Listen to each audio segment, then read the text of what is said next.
Jesus, instructing his disciples, uses this image of light. He says, "No one who lights a lamp conceals it under a vessel or puts it under a bed."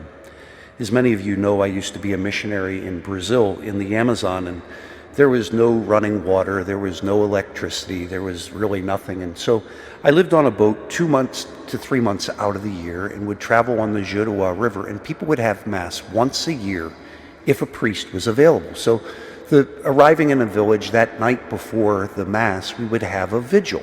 We called it a vigil. And it would be to prepare the families for the next day's celebration of the Mass.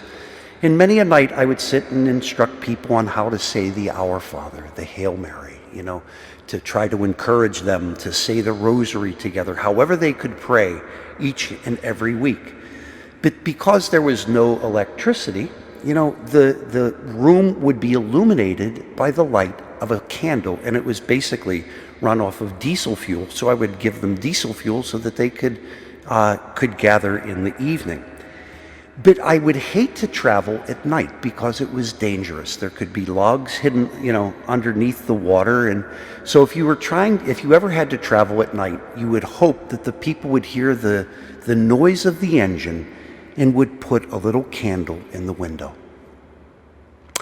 The power of even one little light, like a candle, would be enough to give us the light to see where we could bring the boat and tie up at night. Jesus uses this image. You don't take your light and put it under a basket or hide it under the bed. We may think that the light of our faith might be too insignificant to be of any worth or any value. The light of one person living their faith will be enough to illuminate the path for someone who is seeking Christ, who wants to be in relationship with God. Our contribution, small as it may be, would be like the light of a little candle that would be put in the window so that someone might be able to find their way.